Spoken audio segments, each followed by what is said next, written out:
Red Hawks disband করেছে।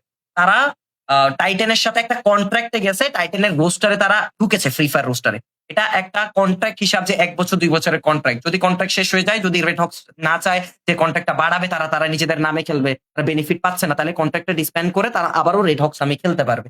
এবং already আপনারা সবাই ইনফরমেশন অলরেডি জেনে গিয়েছেন যে টিম রেড হক্স, বাংলার বাঘেরা, লাল কাউয়ারা জয়েন করে ফেলেছে team TEC, as known as team Titan sports club from China. তো আসলে নিউজটা খুবই শকিং ছিল, আমার জন্য খুবই শকিং ছিল যে আমি আগে থেকে জানতাম না আসলে সিরিজ, বাট আমি জানতাম যে একটা ক্লাব জয়েন করবে, বাট চাইনিজ ক্লাব ছিল যেটা আমি জয়েন করতাম না, জানতাম না আরকি। বাট যাই হোক, congrats to the red Hawks যে এত সুন্দর একটা ডিসিশন নিয়েছেন। তো আজকে দিনের এই ভিডিওতে আমরা কথা বলবো যে টিম রেড হক্স যেহেতু টাইটানে জয়েন করেছে, তাহলে তাদের বেনিফিট অ্যান্ড তাদের সেখান থেকে অসুবিধাগুলো কি হবে, বা সুবিধা অসুবিধাগুলো নিয়ে কথা বলবো। First of all, Bangladesh fan base পেয়েছে একটা স্পোর্টস ক্লাব, প্রথম বাংলাদেশে কোনো স্পোর্টস ক্লাব এসেছে যেখানে বাংলাদেশের প্রথম বুট ক্যাম্প হবে, বাংলাদেশের প্রথম অ্যানালাইসিস কোর্স সবকিছু থাকবে। সো সেই জিনিসটা কিন্তু বাংলাদেশ পেয়েছে। প্লাস আমরা স্পোর্টস ওয়ার্ল্ড কাপে, পৃথিবীর সব থেকে বড় স্পোর্টস ওয়ার্ল্ড কাপ হয়, বা স্পোর্টস নিয়ে যে ওয়ার্ল্ড কাপটা থাকে, যেমন ICC world cup for cricket, ওরকম একটা জিনিস জায়গায় আমরা একটা ক্লাব পাবো যেটাকে আমরা সাপোর্ট করতে পারবো ইন এভরি গেমস। একটা স্পোর্টস ক্লাব যেখানে আমরা ফ্রি ফায়ারকে সাপোর্ট করতে পারবো, ভ্যালোরেন্টকে সাপোর্ট করতে পারবো, পাবজি, দেন মোবাইল লেজেন্ডস, এমএলবিবি সবকিছুতে আমরা সাপোর্ট করতে পারবো। একটা স্পোর্টস ক্লাব পেয়েছি সর্বত আমরা টাইটান স্পোর্টস ক্লাবকে। একটা জিনিস, যে এটা কি আসলে সুবিধা ছিল, না এটা একটা ভালো ডিসিশন, খারাপ ডিসিশন ছিল? আমার মতে, from my perspective, red Hawks একটা খুবই দুর্দান্ত ডিসিশন নিয়েছেন।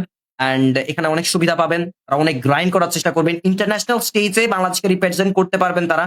তো সুবিধাগুলো আমরা আগে জেনে নিই যে প্রথমত টাইটান স্পোর্টস ক্লাব হচ্ছেন স্পোর্টস ওয়ার্ল্ড কাপের ক্লাব পার্টনার। স্পোর্টস ওয়ার্ল্ড কাপের ৪০টা ক্লাব পার্টনারের মধ্যে একটা ক্লাব পার্টনার হচ্ছে ইডব্লিউসির ক্লাব পার্টনার হচ্ছে team Titan sports club. So এই ক্লাবটা কিন্তু খুবই দুর্দান্ত একটা ক্লাব, অনেক বেশি এগিয়ে, ইন্টারন্যাশনাল অনেক বেশি ফেমাস। সো বলতেই পারি যে এই ক্লাবের হয়ে যদি ফ্রি ফায়ারের বাংলাদেশের টিম কম করে, তাহলে তাদের জন্য থাকতে অনেক বেশি সুবিধা, তাদের জন্য থাকতে সেখানে অনেক বেশি বলা যায় ফাইন্যান্সিয়াল ব্যাকআপ, দেন পারফরমেন্স বোনাস থাকতে, দেন তাদের জন্য থাকতে ব্র্যান্ডিং, দেন তাদের জন্য অনেক কিছু থাকছে। সো প্রথমত রেড হক্স যেহেতু টি টাইটান স্পোর্টস ক্লাবে জয়েন করেছে, বা টিই সিতে জয়েন করেছে, যেখানে রেড হক্স এর জন্য থাকতে প্রফেশনাল বুট ক্যাম্প। প্রথমে থাকছে বুট ক্যাম্প, তারপর থাকছে হাই লেভেল কোচিং স্টাফ, তারপর থাকছে আপনার অ্যানালাইসিস থাকছে, সাপোর্ট থাকছে, প্রপার টিম ম্যানেজমেন্ট থাকছে সেখানে আপনার ফাইন্যান্সিয়াল তাদেরকে হেল্প করা হবে, সব পেমেন্ট দেওয়া হবে, সবকিছু স্যালারি দেওয়া হবে, পারফরমেন্স ওয়াইজ বোনাসও করা হবে। ট্রাভেলের কস্ট থাকছে, বুট ক্যাম্প বাজেট থাকছে, থাকছে content creation investment, branding, marketing support. So এই জিনিসগুলো তো থাকছেই। প্লাস পাশাপাশি স্ট্রং স্টেবিলিটি অর্থনৈতিকভাবে ইজি, ঠিক আছে? স্ট্রং স্টেবল তারা, গ্লোবাল এক্সপোজার প্লাস ব্র্যান্ডিং, ঠিক আছে? গ্লোবালি বাংলাদেশকে রিপ্রেজেন্ট করতে, বা আমাদের ৪ জন প্লেয়ার ৫ জন প্লেয়ারকে গ্লোবালি তারা রিপ্রেজেন্ট করবে। গ্লোবাল মার্কেটে তাদের রিচ বাড়বে, বাংলাদেশের রিচ বাড়বে, গ্লোবাল মার্কেটে গ্লোবাল অডিয়েন্স এর রিচ বাড়বে, ইন্টারন্যাশনাল স্টেজে বাংলাদেশকে তারা রিপ্রেজেন্ট করতে পারবে, ফ্রি ফায়ারকে রিপ্রেজেন্ট করতে পারবে অ্যাজ দিস ক্লাব, ঠিক আছে? এর পরবর্তীতে থাকছে টুর্নামেন্ট ভিজিবিলিটি। অ্যান্ড আমরা সকলেই জানি যে international org means high pressure, high stability. তো ওই জায়গায় প্রেশারটা বাড়বে, ওই জিনিসটা নিয়ে আর রেড হক্স অনেক বেশি চিন্তায় থাকতে হবে। অ্যান্ড লোকাল টিম না, তারা পাবে একটা global identity by joining TEC, ঠিক আছে? টাইটান স্পোর্টস ক্লাবে জয়েন করার মাধ্যমে তারা একটা গ্লোবাল আইডেন্টিটি পাবে। তারা আর কোনো লোকাল বাংলাদেশি টিম না, তারা হচ্ছে একটা ইন্টারন্যাশনাল টিম। তারা এখন আর কোনো বাংলাদেশি টিম না, তারা এখন একটা ইন্টারন্যাশনাল গ্লোবাল টিম। তারপর ইডব্লিউসি তে একটা ভালো ইকোসিস্টেম পাবে তারা, যে অ্যাডভান্টেজ কজ ইডব্লিউসি এর ক্লাব পার্টনার তারা। সো একটা ভালো ইকোসিস্টেম পাবে, সেখানে ইকোসিস্টেম অ্যাডভান্টেজ থাকতে, then high tier tournaments access খুবই সহজ হয়ে যাবে, স্পন্সর অপরচুনিটি বাড়বে, গ্লোবাল নেটওয়ার্কিং খুবই স্ট্রঙ্গার থাকবে তাদের জন্য। তারপর তাদের জন্য স্ট্রং ইনফ্রাস্ট্রাকচার আপগ্রেড থাকবে, better media production, professional branding system, high quality jersey, team identity, larger fan base exposure strategy. Larger fan base কিভাবে বানাতে পারবে সেটারও কিন্তু স্ট্র্যাটেজি তারা মেক শিওর করে দিবে। এবং এগুলো হচ্ছে তাদের সুবিধাগুলো। তো খুবই ভালোভাবে এগিয়ে যাবে, অনেক স্ট্র্যাটেজি এই বিল্ড আপ করতে পারবে। তারপরও তো যে অসুবিধাগুলো থাকছে, আইডেন্টিটি লস, যেটা হচ্ছে রেড হক্স এর আইডেন্টিটি তারা আর খেলতে পারবে না। তারা এখন টাইটান ব্র্যান্ড নিয়ে খেলবে, তারা ডমিনেট করবে টাইটান ব্র্যান্ড নিয়ে।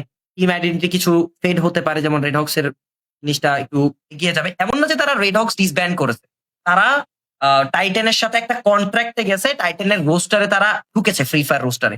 এটা একটা কন্ট্রাক্ট হিসাব যে ১ বছর ২ বছরের কন্ট্রাক্ট। যদি কন্ট্রাক্ট শেষ হয়ে যায়, যদি রেড হকস না চায় যে কন্ট্রাক্টটা বাড়াবে, তারা নিজেদের নামে খেলবে, তারা বেনিফিট পাচ্ছে না, তাহলে কন্ট্রাক্টটা ডিসব্যান্ড করে তারা আবারও রেড হকস নামে খেলতে পারবে। এবং অলরেডি এফএফডব্লিউ গ্লোবাল এর মঞ্চে তারা অলরেডি খেলা শুরু করে দিয়েছে টিইসির নামে। এফএফডব্লিউ গ্লোবাল এখানে আমি দেখতে পাচ্ছেন আপনারা আমাদের কোন একটা ভিডিও সাইডে।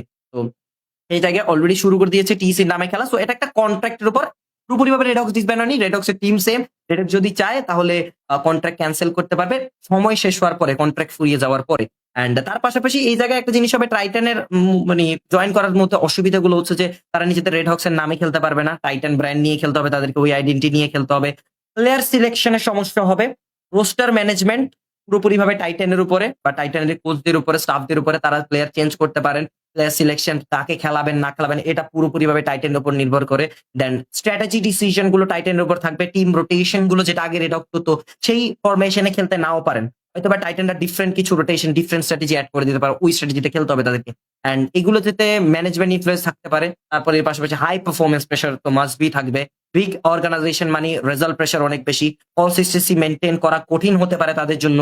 কান্ট্রি আইডেন্টিফিকেশন নিয়ে আমি একটু কনফিউজ যে আসলে তারা চাইনিজ ফ্ল্যাগ হিসেবে খেলবে কিনা। যেহেতু বাংলাদেশি টিম, চায়না অলসো, আমার মনে হচ্ছে তারা জার্সিতে বাংলাদেশি লোগো রাখবে। বাংলাদেশকে রিপ্রেজেন্ট করে তারা খেলবে। এই ডিসিশন তারা অলরেডি নিয়েছেন। সো এই কয়েকটা জিনিস একটু কনফিউশন, বাট আমি বলব যে রেড হকস একটা খুবই ভালো ডিসিশন নিয়েছেন।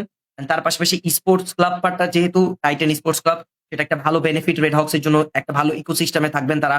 বুট ক্যাম্প পাচ্ছেন, হেলথ বেনিফিট, তাদের হেলথের দিকে লক্ষ্য রাখা, তাদের কনসিস্টেন্সি মেইনটেইন রাখা, তাদেরকে কোচ করা ভালো, তাদেরকে এগিয়ে নিয়ে যাওয়া, সবকিছু মিলেই একটা ভালো ইনফ্রাস্ট্রাকচার এর মাধ্যমে তারা থাকবেন বা একটা ভালো ইকোসিস্টেমের মধ্যে তারা থাকবেন বলে আমি মনে করি।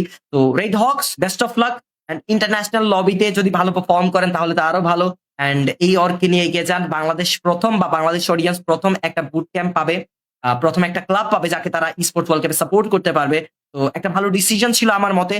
এই ডিসিশনটা অনেক ভালো ছিল। তো thank you Red Hawks for taking this decision. এবং এছাড়াও একটা জিনিস যেটা হচ্ছে যে ভিডিও অডিয়েন্স যেহেতু আগে রেড হকস কে সাপোর্ট করতেন, same to same Titan Sports ক্লাবকেও সাপোর্ট করতে হবে। রেড হকসই তো ৪টা প্লেয়ার আমাদেরই, ৫টা প্লেয়ারই কিন্তু আমাদেরই গর্ব। তারা যদি ইন্টারন্যাশনাল স্টেজে কাঁপাইতে পারে সেটা আমাদের বাংলাদেশেরই গর্ব। তো সাপোর্ট করতে থাকবে তাকে।